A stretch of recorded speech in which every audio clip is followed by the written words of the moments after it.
And with nothing more ado, we'll turn to Dominic DeSalle, who will lead off. Melissa Wilson, our lead PA, became ill and couldn't come in today, so we wish her well in speedy recovery. But Dominic will take the ball forward, and thank you, Dominic, for pinch hitting for Missy. The topic will be the management of side effects for BRAF inhibitors. And these are our targeted therapies, the first of which was approved in 2011, the most recent approved in 2018, and a major form of therapy. Thank you, Dominic. Thank you, Dr. Kirkwood.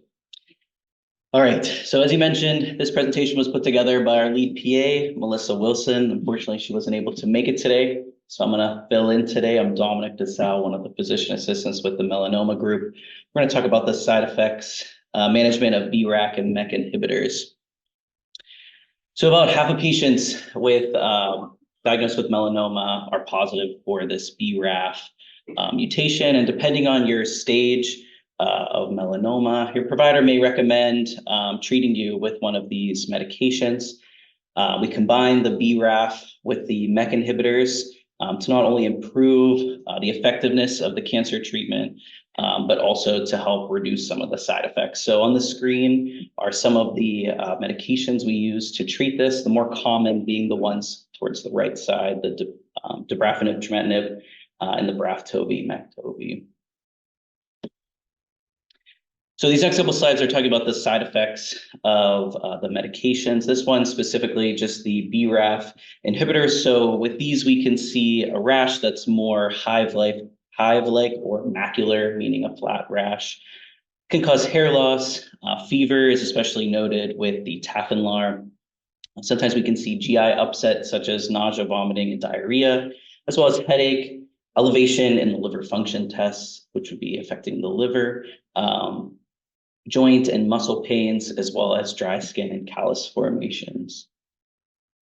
These will be the side effects from the MEK inhibitors specifically. For this, we can see a rash that's more like acne-like. This will be raised. Later on in the presentation, there'll be pictures showing you guys about these, but it can also cause some cardiac complications such as weakness, dizziness, and edema in the hands and feet, as well as some ocular sensitivities like light sensitivity, blurred vision, double vision, some lung manifestations such as pneumonitis, which would present as shortness of breath or coughing, as well as some fluctuations in the blood pressure. Continuing on here, fever, as I mentioned before, is one of the most notable side effects from the BRAF-MEK combination.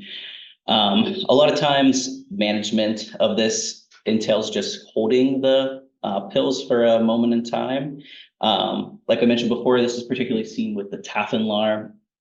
The point, I guess, of this presentation is for any patients listening to this, if you experience any of these symptoms, it's important to call your provider's office for them to kind of direct you on the best management. Like I said, sometimes just best management for this medication and the fever for this is to just hold the pills, and then your provider will instruct you to resume them. So that's kind of that protocol for managing the fever.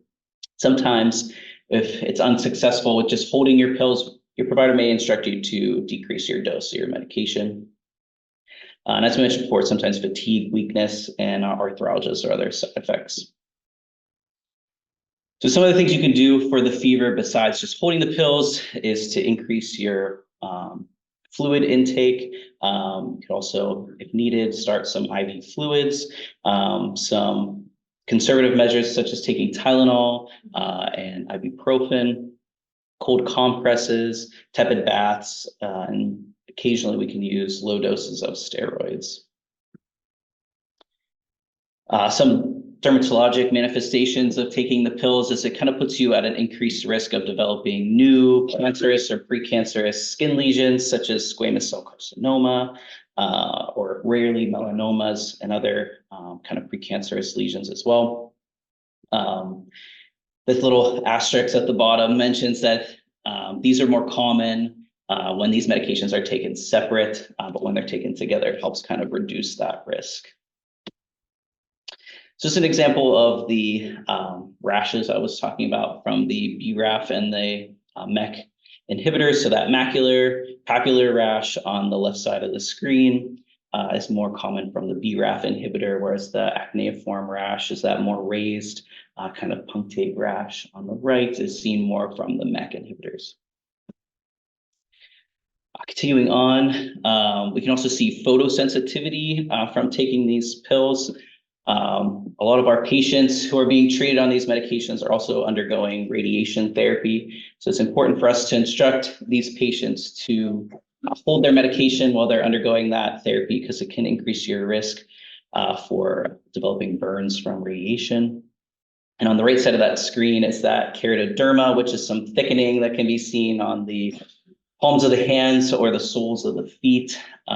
Sometimes in mild cases, just moisturizer can help. Other times we have to send patients to podiatry or a dermatologist to help this.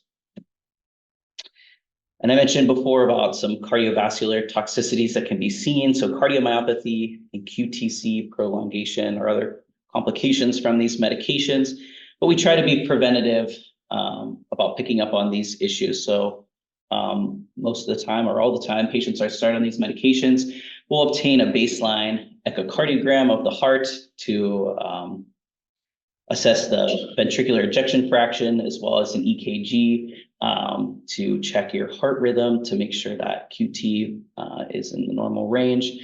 It's important to note too, other medications that patients are taking that could also complicate any cardiovascular toxicities too, such as antidepressants, antibiotics, antipsychotics, and antiarrhythmics. We can see some GI upset as well, such as diarrhea and nausea, vomiting, as well as some hepatotoxicity or liver toxicity. Sometimes the diarrhea can be managed. It's not managed by just holding the pills. We can try Imodium over the counter and continue the medication. If the diarrhea is more severe, we could hold the drug. And then if it's not stopping after discontinuing the drug, we can always reduce the dose too. And the hepatic toxicity is managed usually at the follow-up appointments by checking routine lab work to make sure those liver enzymes are within normal range. It's a more rare side effect, but we can also see ocular toxicities, such as uveitis, which is just irritation in the eye, some dry eye, retinopathies, and retinal vein occlusions. For these patients, it's important to send to an eye doctor specifically to help evaluate these issues. And that's kind of the end of the presentation here. So in conclusion, we use BRAF MEK inhibitors to treat melanoma. It's important to recognize the side effects of these medications.